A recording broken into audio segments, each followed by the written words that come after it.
Anda bertemu atau kenal dengan seorang wanita dan menjadi dekat? Sangat dekat seperti teman lama? Atau mungkin Anda punya teman lama seorang wanita, yang rasa-rasanya kedekatan Anda sudah bisa dikatakan seperti pasangan yang sedang pacaran? Anda saling bertukar cerita, saling memperhatikan, pokoknya sangat-sangat dekat. Kemudian ketika Anda berdua sudah sangat dekat, Anda mulai merasakan getar-getar di dada, Anda melihatnya sebagai sosok yang cocok untuk menjadi pasangan Anda. Dan ketika Anda memutuskan untuk menembak si wanita, hal yang di luar dugaan Anda terjadi. Si wanita melihat Anda dan berkata, "Sorry ya, saya gak bisa jadi pacar kamu, kita enakan jadi teman deh." Dan dunia runtuh. Anda ditolak. Kenapa bisa ditolak? Kan sudah sangat dekat. Menurut Anda kenapa? Seorang wanita bercerita pada saya. Wanita, iya saya mengalaminya. Setelah berteman lebih dari 4 tahun, belakangan ini saya memang merasakan ada yang berubah, dan tiba-tiba saya ditembak. Tapi entah kenapa saya tidak bisa menjadi pacarnya. Dia memang baik banget tapi entah deh. Saya, what? Udah 4 tahun, udah sering jalan bareng kan? Wanita, iya kadang-kadang sama teman-teman, tapi kadang-kadang berdua saja, seru si anaknya. Udah enak banget, tapi entah kenapa saya gak bisa bayangin kalau jadi pacarnya. Saya, wah gawat juga, terus setelah kamu tolak, sikap dia gimana? Wanita, ya agak menjauh sih, tapi sekarang sih udah enggak dan normal, dan anehnya saya agak-agak bete pas tahu dia sekarang lagi deket sama lain. Saya, nah loh, cemburu ya? Wanita, enggak sih, gak bisa dibilang cemburu, cuman bete aja sekarang dia perhatiannya agak berkurang ke saya. Saya, hahaha, gak mau kehilangan fans ya. That's it, sebuah topik ringan yang membuat saya membuat video ini. Topik yang sama yang pernah menjadi bahan pergulatan batin saya. Jawaban dari topik tersebut sangat mudah. Si pria sudah terlanjur terjatuh dalam zona friend. Dan lebih parahnya lagi zona best friends. Entah dari mana kita para pria diajari untuk berteman dahulu dengan wanita yang kita sukai. Kita akan sebisa mungkin mendekatkan diri dengan si target. Mencari tahu kebiasaannya lalu mungkin mencocok-cocokkan kegiatan kamu dengan dia. Mulai berusaha menyukai selera musik si target, memaksa si target bercerita tentang masalahnya biar si target melihat Anda sebagai teman yang oke.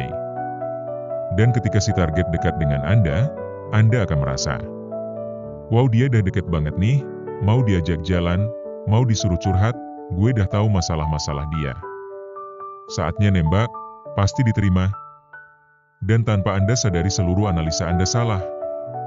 Anda mengira Anda masuk dalam zona potensial lover tapi yang ada Anda telah masuk ke zona best friends, or dalam istilah sarjana keren, zone of death.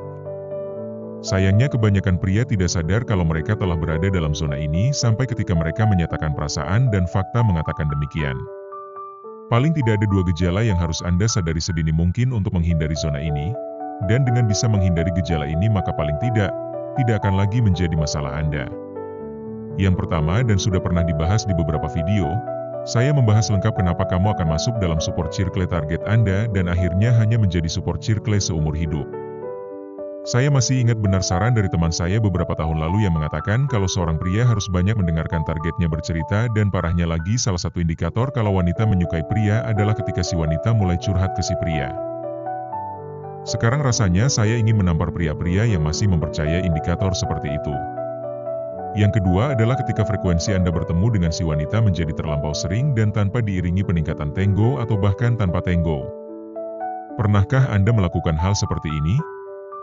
Anda bertemu dengan target Anda lebih dari 3x selama seminggu. Setiap malam minggu Anda selalu berusaha mengajaknya keluar bersama, kadang dia bisa kadang tidak, kemudian kadang Anda mengajaknya keluar makan malam pada hari biasa, or mungkin sekedar makan siang, yang penting Anda bisa bertemu dengannya. Dan hal ini Anda lakukan terus-menerus selama beberapa minggu, dan ditambah tenggo yang terjadi antara Anda dan target Anda hanya terbatas pada sentuhan-sentuhan ringan, bersahabat. Anda hanya bisa mengandeng tangannya beberapa saat sebelum si wanita melepasnya, Anda hanya bisa memegang bahunya tanpa pernah melingkarkan tangan Anda di pinggangnya. Otak kecil di kepala Anda berteriak-teriak, hei dia dah mau pergi sama gue, tetapi kenapa pegangan tangan aja susah? Tetapi otak besar Anda membantah, Oh mungkin dia baru mau pegangan tangan kalau udah jadian kali. Sekarang aja dah mau diajak pergi nih 4x berturut-turut dalam seminggu. Pasti dia suka sama gue. Saatnya nembak. Dan tragedi terjadi saat Anda menembaknya.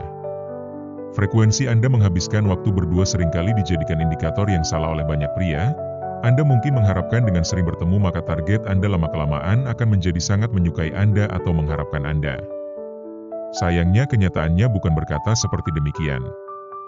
Mari saya analogikan, sebuah kafe sangat terkenal akan menu kepiting pedasnya dan menu ini hanya bisa dipesan pada hari-hari tertentu saja tergantung pada kemauan si empunya.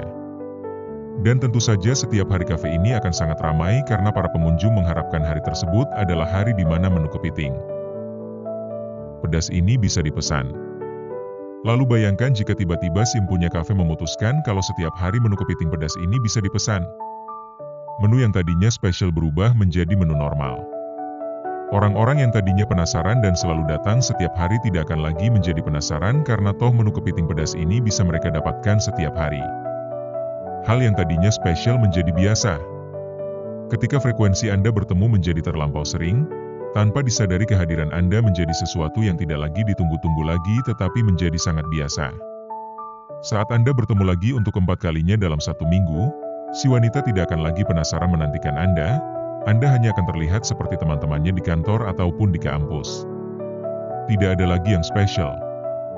Lalu apa hubungannya dengan Tango? Mungkin Anda bertanya sekarang. Berani sentuhan seringkali dilupakan. Pria-pria malu atau tidak berani untuk melakukan sentuhan karena takut dilihat sebagai tindakan yang kurang ajar. Dan karena itu maka Tango yang seharusnya menjadi indikator yang sebenarnya sering dilupakan dan dianggap tidak penting. Saya tidak akan membahas Tango lebih jauh lagi karena merupakan materi yang cukup eksklusif. Anda mungkin berteriak sekarang, saya bertemu dengan target saya dalam minggu ini selama 3 kali kok. Dan kita bisa jalan berdua saja. Itu kan berarti si wanita tertarik kepada saya. Mungkin saja kawan. Tetapi Anda melupakan kenyataan kalau bisa saja Anda hanya dianggap sebagai teman yang bisa setiap saat diajak curhat, or diajak jalan-jalan, atau diminta mengantar ke sana kemari. Wanita tentu saja tidak mau kehilangan fansnya bukan? Damn. Gue udah masuk di ZOD ini. Terus gue mesti gimana untuk merubah keadaan? Mungkin sekarang Anda berteriak seperti itu. Tenang kawan, saya tidak akan meninggalkan kalian begitu saja.